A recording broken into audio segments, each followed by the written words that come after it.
자, 성경에 기록되어 있는 예수님의 어린 시절 이야기입니다. 우리는 마태복음이나 또 마가복음, 요한복음을 읽으면서 예수님에게도 우리와 같은 어린 시절이 있었다는 것은 생각하지 못했습니다. 그러나 누가복음에 보면은 예수님께서도 어린 시절이 있었고 우리와 같은 성장 과정을 거치셨다는 것을 확인할 수가 있습니다. 오늘 기록된 말씀은 예수님께서 예루살렘에 올라가셨을 때, 소년 시절에 부모님과 함께 예루살렘에 올라가셨을 때 일어났던 일들을 기록하고 있습니다. 자, 41절 말씀에 보니까 이제 그분의 양치는 해마다 유월절이 되면 예루살렘에 갔더라. 예루살렘에 간 이유는 예루살렘에 하나님의 성전이 있기 때문입니다. 그래서 6월절이 되면은 예루살렘에 있는 성전에 올라가는 그런 관례가 있었습니다. 앞서도 살펴본 바와 같이 요셉과 마리아는 하나님의 율법을 신실하게 지키는 자들이었습니다. 율법에 기록된 대로 할례도 행하고 정결 의식도 행하고 또 아들을 하나님께 드리는 그런 일들을 행한 것을 보면 알 수가 있습니다. 신실한 유대인들은 율법에 따라서 1년에 3차례 예루살렘에 올라가서 명절을 지킵니다. 그 3대 절기라고 해서 유월절과 오순절, 장막절을 말합니다. 출애굽기 23장 17절 말씀에 보면 내 모든 남자는 한 해에 3번 주 하나님 앞에 나올지니라. 하나님께서 그렇게 7가지 명절 가운데에서 이 3가지 유월절, 오순절, 장막절은 다 같이 모여서 하나님 앞에서 절기를 지키도록 했습니다. 성경에 기록된 말씀을 보면 요한복음 7장 2절과 10절에 보면 예수님의 형제들도 장막절에 예루살렘에 올라갔던 것을 볼 수가 있습니다. 물론 예수님도 그들 뒤에 올라가셨죠.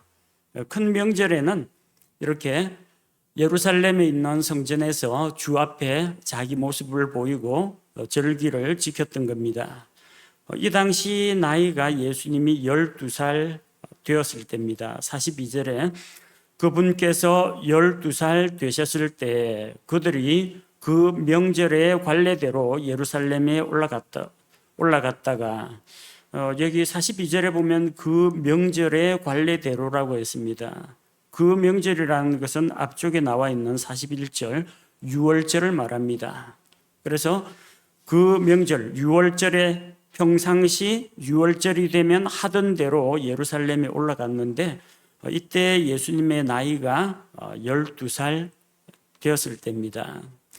유대인 남자아이는 13세에 성인식을 치르고 독립적인 사람으로 인정을 받습니다.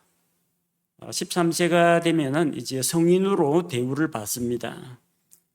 예수님이 장막절에 출생했다. 우리가 그렇게 정확한 날짜는 알 수가 없지만 예수님께서 장막절 무렵에 출생했다는 것을 알고 있습니다.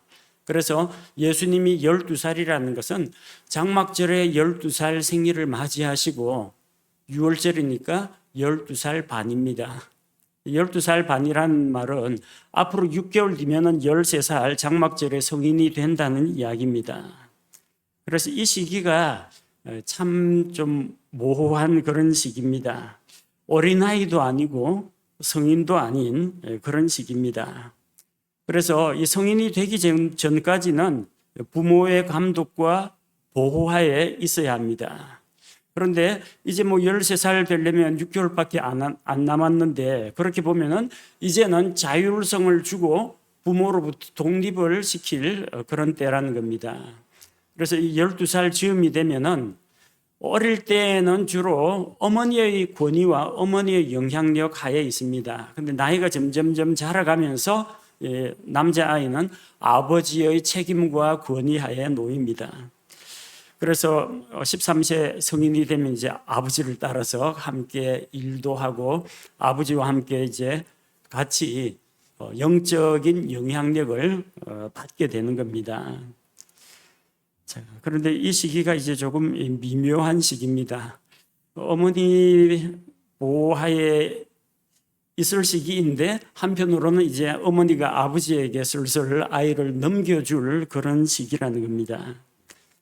43절 말씀해 보니까 그 날들을 채우고 돌아갈 때 아이 예수님은 뒤에 남아 예루살렘에 머무셨더라.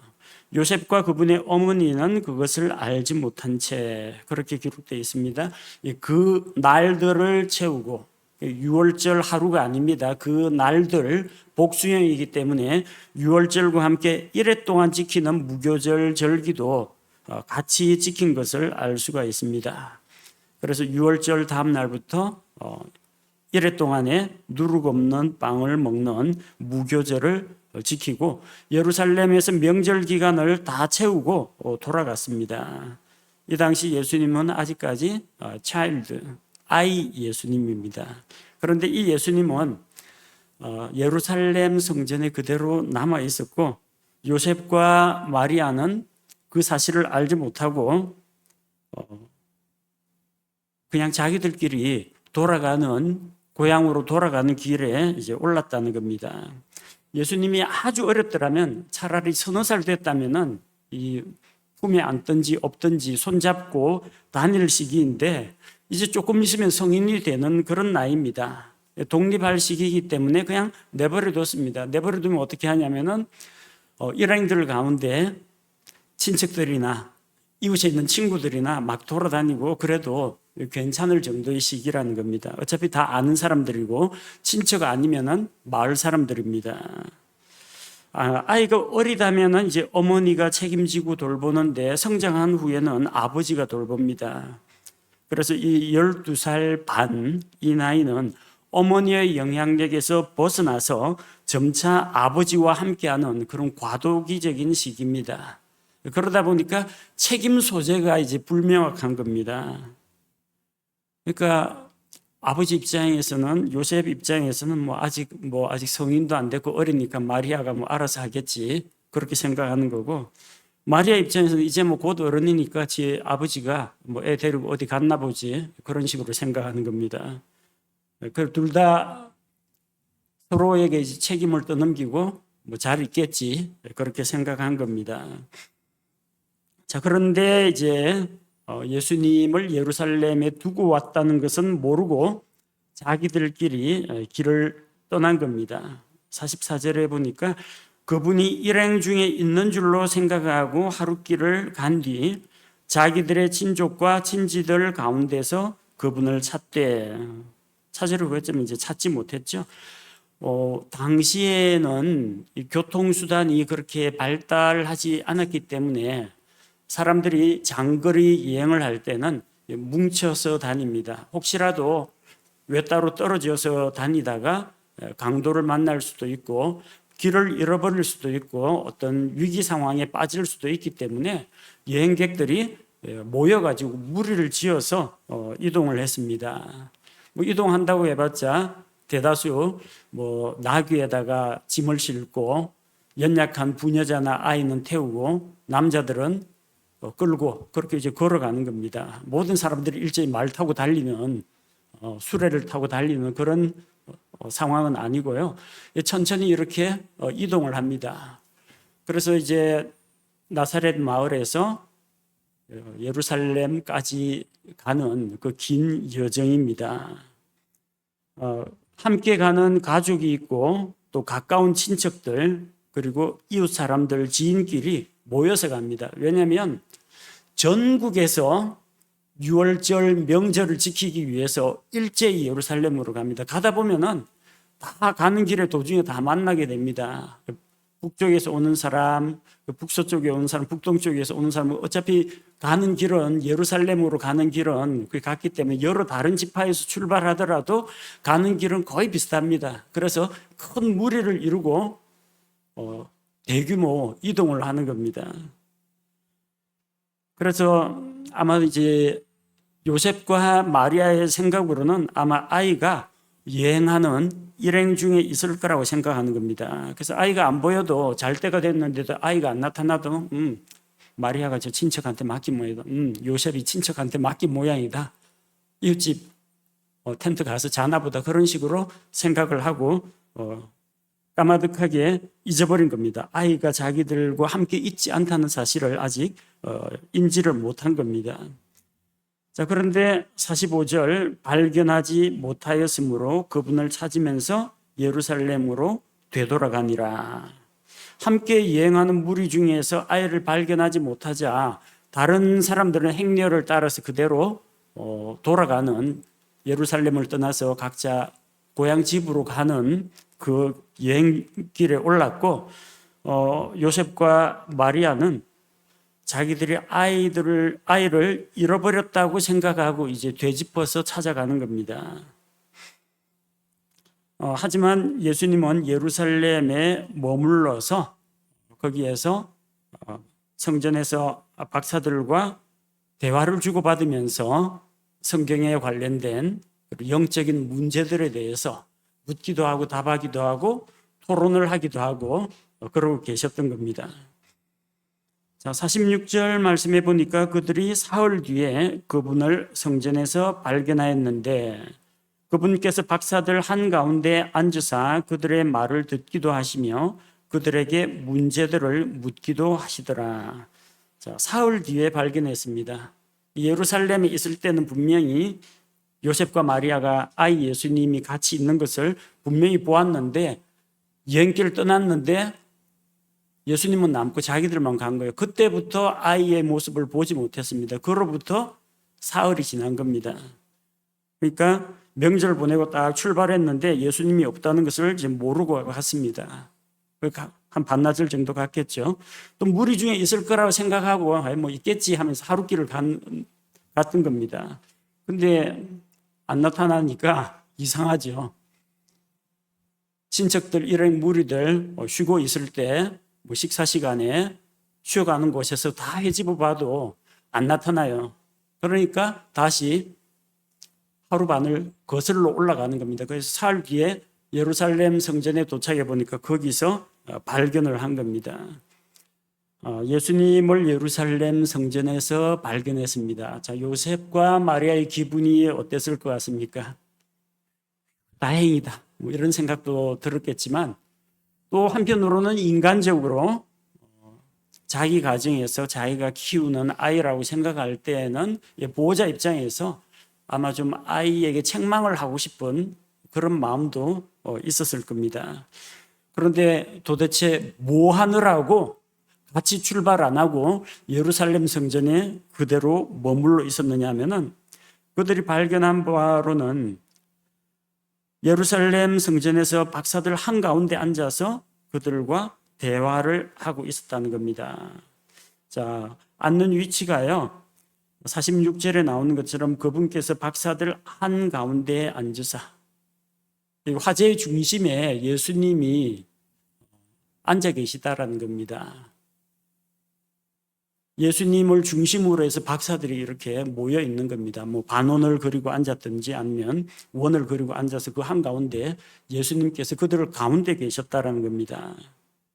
그래서 그들과 대화를 하는데 그들이 하는 말을 듣기도 하시고 또 그들에게 문제들을 내주고 물어보기도 하시고, 또 박사들이 예수님에게 물으면 그들에게 답변도 하시고, 주거니 받거니가 되었다는 이야기입니다.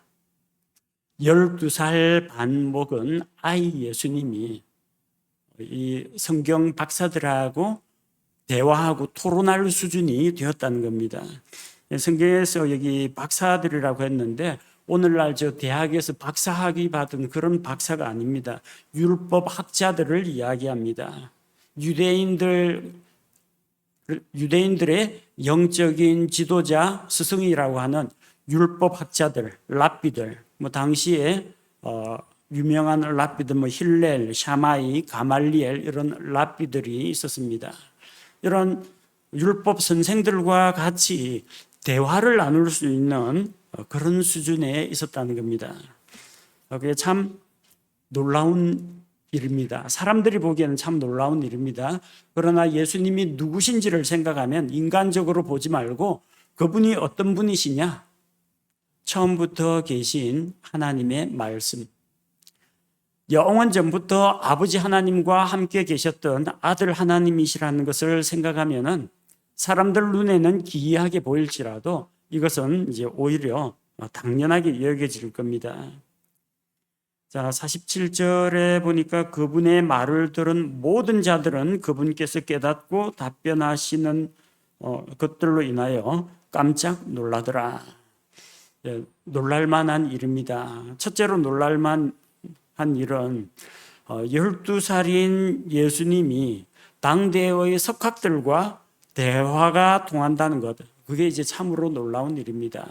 물론 이스라엘 가정의 아이들은 어려서부터 율법의 말씀을 배우긴 합니다. 근데 대개의 경우에는 율법을 읽을 줄 알고 그걸 쓸 줄로 알고 중요한 말씀들을 암송할 줄을 아는 그런 수준이지, 그 율법의 의미를 이해하고 해석하고 적용하고 그걸 가지고 사건이나 어떤 사람을 판단하는 이런 것은 12살 아이가 하기에는 무리가 있는 그런 일입니다. 그래서 어린 나이에 예수님이 당대 석학들과 대화가 통한다는 것, 오히려 그 율법 박사들이 예수님께 묻기도 하고 예수님으로부터 답변을 구하기도 한다는 거죠. 자, 어린 나이에 박사들의 말을 알아듣고 깨닫고 대답하는 것이 놀라운 일이고요. 그뿐만이 아니라 47절에서 뭘 말하느냐 하면요, 그분께서 깨닫고 답변하시는 것들을 들을 때 깜짝 놀랐다라는 이야기입니다. 나이가 어려서 그런 게 아니라 예수님께서 하나님의 지혜와 진리로 말씀하신 그 내용에 놀랐다는 겁니다. 자기들도 미처 깨닫지 못했던 것을 이 말씀의 주인, 성경 말씀의 주인이신 예수님께서 그 말씀을 풀어가지고 해석을 하고 가르치시니까 그 은혜의 말씀, 진리의 말씀에 깜짝 놀랐던 것입니다. 12살밖에 안 됐는데 대견하네, 신통하네. 그렇게 놀란 것뿐만이 아니라 말씀하신 그 내용, 예수님의 말씀하신 내용에 깜짝 놀랐던 겁니다. 자, 어쨌든 이 요셉과 마리아는 잃어버린 아이 예수님을 찾았습니다. 자, 48절에 그들이 그분을 보고 놀라며 그분의 어머니는 그분께 이르되 아들아, 내가 어찌하여 우리에게 이렇게 하였느냐?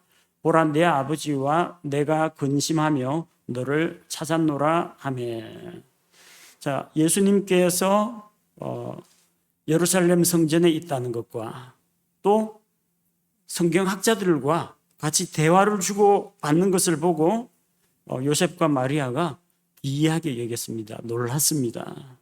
그리고 마리아가, 그리고 보호자 입장이죠. 어머니 마리아가 예수님에 대해서 왜 우리를 이렇게 걱정하게 만들었느냐, 예수님에게 구중을 했습니다. 내가 어찌하여 이렇게 하였느냐, 어찌하여 우리에게 이야기도 안 하고 예루살렘에 남아 있었느냐는 겁니다.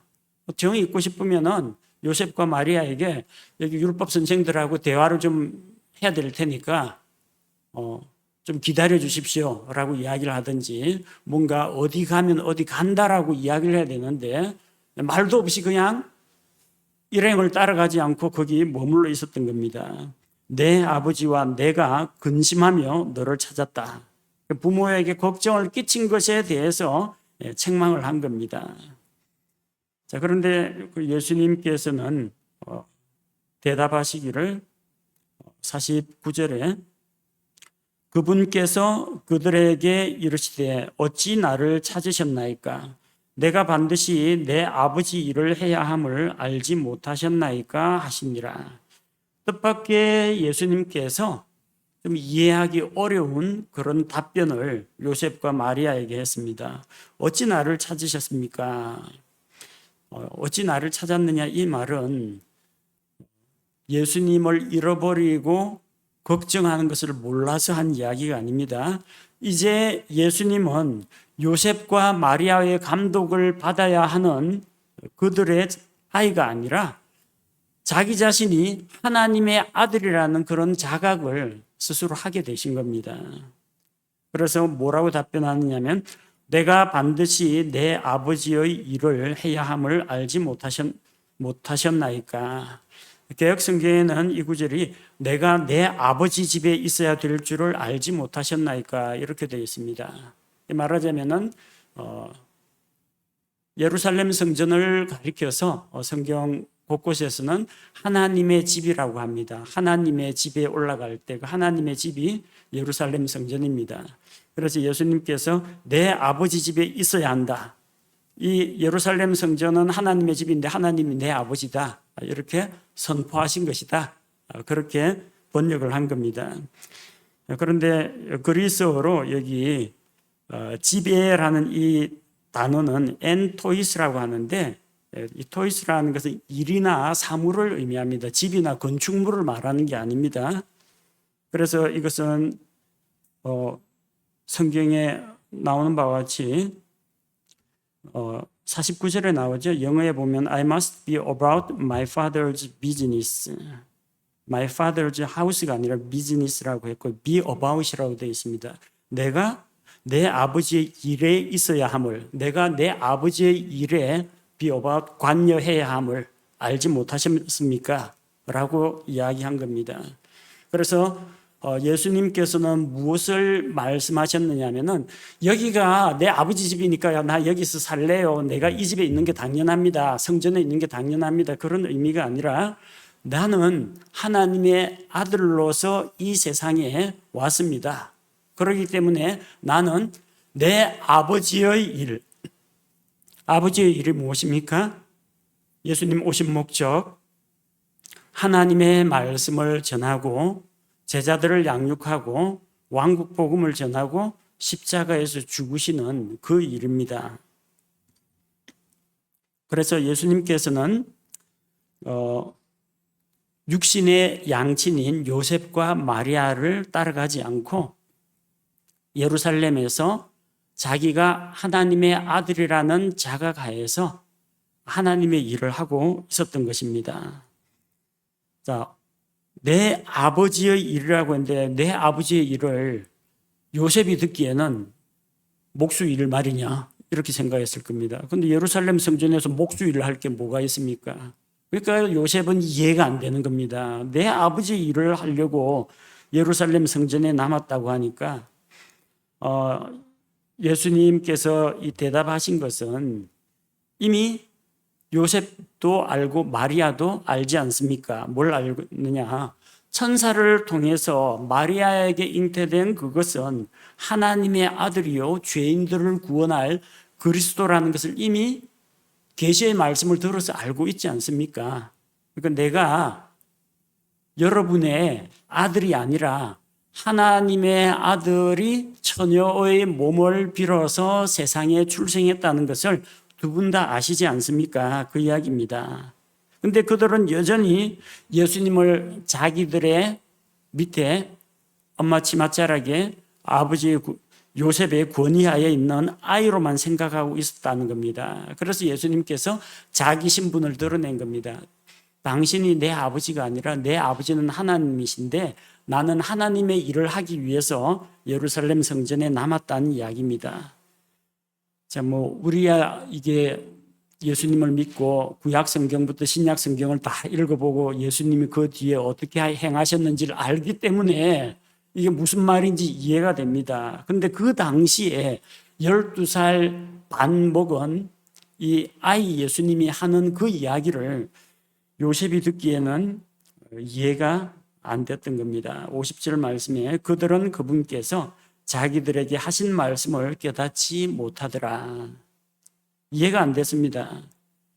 예수님이 예루살렘에서 율법학자들과 성경 말씀을 나누고 토론하는 것이 아버지의 일이라고 했습니다. 요셉이 생각하기에 내 아버지의 일이라면 이게 목수 일을 이게 아버지의 일인데 왜 저게 내가 율법학자도 아닌데 요셉 자신이 율법학자도 아닌데 왜 저 말씀 나누는 것을 가지고 아버지의 일이라고 하느냐. 즉 예수님이 요셉이 아닌 다른 존재 하나님을 내 아버지라고 부르는 게 지금까지 자기 마리아가 낳은 아들이라고 생각하고 키워왔던 요셉 입장에서는 너무나 낯설고 어색하게 들리는 겁니다. 마리아 역시 마찬가지입니다. 자기가 낳아가지고 품에 안아서 기르고 그렇게 어린 시절 그렇게 양육을 했는데 어느 날 갑자기 내 아버지하고 하나님이 자기 아버지라고 선언하고 나서니까 마리아 역시 이게 좀 잘 이해는 안 되었던 겁니다. 그래서 오늘 이 말씀을 기준으로 해서 이제 예수님께서 본격적으로 하나님의 아들 그리스도로서의 자각을 가지고 이제 공생애를 시작하기 전에 그 준비 과정, 성장 과정을 거치시는 것을 보여줍니다. 51절에서 52절에 예수님께서 사셨던 이제 사적인 생애, 사생애가 나오고요. 그 다음에 이제 예수님께서 침례자 요한에게 침례를 받으시고 우리 다음 장에 나옵니다. 그리고 본격적으로 공적인 생애를 시작하시는 것이 나오는데 오늘은 여기 51절, 52절 예수님의 사적인 생애가 간단히 소개되어 있고 예수님께서 뭐 요셉과 마리아 밑에서 뭐 망치질하면서 잘 살았다 뭐 이런 게 이 복음서의 기본이 아니고 예수님도 우리와 같은 사람이다. 그걸 보여주기 위해서 예수님의 어린 시절을 누가가 이렇게 기록한 것입니다. 51절 말씀해 보니까 그분께서 그들과 함께 내려가사 내 아버지 집은 예루살렘 성전입니다. 나 여기서 살래요 하고 머물러 있은 게 아니라 그들과 함께 내려가사 예루살렘에서 나사렛으로 내려갔습니다. 우리 뭐 전국 어디에 있든지 서울 올라간다 그렇게 이야기하죠. 서울보다 북쪽에 있는 사람도 서울에 올라간다 그런 식으로 이야기합니다. 그게 중심이니까요. 예루살렘 역시 마찬가지입니다. 정치와 종교와 행정의 중심지가 예루살렘이기 때문에 동서남북 어디에 있든지 예루살렘에 올라간다 이야기합니다. 그리고 예루살렘은 다른 지역보다 높은 고지대에 유다 지방 남부 고지대에 있습니다. 해발 760에서 800m 정도 됩니다. 그 고지대에 있기 때문에 어쨌든 예루살렘 성전을 올라가려면 저 평야나 요르단강 건너서 강에서부터 또한 해변에서부터 쭉 위로 올라가야 됩니다. 시편에 나오는 올라가는 노래라는 게 예루살렘 성전에 올라간다는 그런 이야기입니다. 그래서 그 올라가는 거고 예루살렘을 떠나서 자기 집으로 돌아가는 것에서 내려간다라고 표현을 합니다. 남북 간의 오르락내리락 위도상의 남북을 말하는 것이 아니고요. 예루살렘이 중심지이기 때문에 신앙의 중심지이기 때문에 또 예루살렘은 높이 있는 고지대에 있기 때문에 올라간다라는 그런 표현을 쓴 겁니다. 근데 그들과 함께 내려가사 나사렛에 이르러 그들에게 복종하시더라. 어린 시절에는 예수님께서도 요셉과 마리아에게 복종하며 집안일을 돕거나 아버지의 목수일을 돕거나 그렇게 하면서 사셨던 겁니다. 그러나 그분의 어머니는 이 모든 말씀을 마음속에 간직하니라. 어떤 말씀을요? 예수님께서 하신 그 말씀, 하나님을 내 아버지라고 불렀던 그것을 어머니 마리아는 마음속에 새겨두었다는 겁니다. 52절 말씀해 보니까 예수님께서는 지혜와 키가 자라며 하나님과 사람에게 더욱 호의를 입으시더라. 예수님께서는 우리와 같은 성장 과정을 거쳤습니다. 첫째로 지혜가 자랐습니다. 우리도 어린 시절부터 점점 자라면서 지혜가 자랍니다. 지혜와 지식이 더해집니다. 지적인 성장을 하게 됩니다. 또 키가 자랍니다. 갓난아이부터 시작해서 소년에서 장성한 청년으로 예수님께서도 신체적인 성장을 경험했습니다. 키라고 했지만 키와 몸무게나 체력이나 포괄적으로 이야기하는 겁니다. 신체적인 성장을 해야 합니다. 또 예수님은 하나님에게 호의를 얻었습니다. 하나님을 아버지라고 부르면서 하나님과의 교제 가운데에서 영적으로도 성장하셨고 또 사람들에게 호의를 입었습니다. 인간관계 면에서 사람들과 주변에 있는 가족, 친척, 이웃들과 관계를 맺어 나가면서 사회적으로도 성장했던 것입니다. 우리 자신도 그렇고 우리의 자녀들도 이 네 가지 영역에서 골고루 성장하는 것이 필요합니다. 우리는 날이 갈수록 지적으로도 성장해야 하고 또 신체적으로도 성장하고 이 건강, 몸도 관리해야 하고요. 하나님과 나와의 관계, 또 나와 주변 사람들과의 관계에 있어서도 성장해야 합니다. 사람들에게 호의를 베풀고 사람들로부터 호의를 받으면서 서로 사랑하고 서로 섬기는 그런 가운데에서 우리 그리스도인들이 성장해 나갈 수가 있습니다. 예수님은 이 사적으로 보자면은 일반 사람들이 알기에는 요셉과 마리아의 아들로 알려졌습니다. 그러나 공적으로는 성경적으로는 예수님은 하나님의 아들 그리스도이셨습니다. 예수님은 자기의 신분과 정체성을 깨닫고 자기의 신분에 맞게 사셨던 것입니다. 누가는 예수님의 출생부터 시작해서 소년 시절 이야기를 기록하고 있습니다. 이것은 예수님이 우리와 똑같은 사람이며 우리와 같은 성장 과정을 거치셨다는 것을 보여줍니다. 예수님께서도 자라면서 우리가 겪는 여러 가지 슬픔과 힘들고 괴로운 일, 어려운 일들, 인간관계에서 부닥치는 이런 문제들을 다 겪으셨다는 겁니다. 그래서 우리의 연약함을 잘 아시고 우리를 도와주실 수 있는 분이십니다. 예수님께서 그렇게 네 가지 영역에서 성장하셨던 것처럼 우리 역시 지적으로도 신체적으로도 또 영적으로도 사회적으로도 균형 잡힌 성장을 통해서 하나님 앞에서 성숙한 사람, 하나님 앞에서 쓰임받는 일꾼으로 자라가야겠습니다. 함께 기도하겠습니다. 하나님 아버지 감사합니다. 오늘도 우리 주 예수님의 발자취를 짚어보면서 우리와 같은 사람의 몸으로 오신 예수님께서 우리와 같은 성장 과정을 거치면서 또 요셉과 마리아에게 순종하면서 그렇게 어린 시절을 보내셨다는 것을 발견했습니다. 우리를 잘 알고 이해하시는 우리 예수님께 우리 자신을 맡겨드립니다. 또한 예수님께서 성장하신 것처럼 우리도 이 네 가지 영역에서 지적으로도 신체적으로도 영적으로 사회적으로 성숙한 그리스도인으로 자라가게 도와주옵소서. 우리를 성장시키시는 하나님의 은혜에 감사를 드리며 우리 주 예수님의 이름으로 기도합니다. 아멘.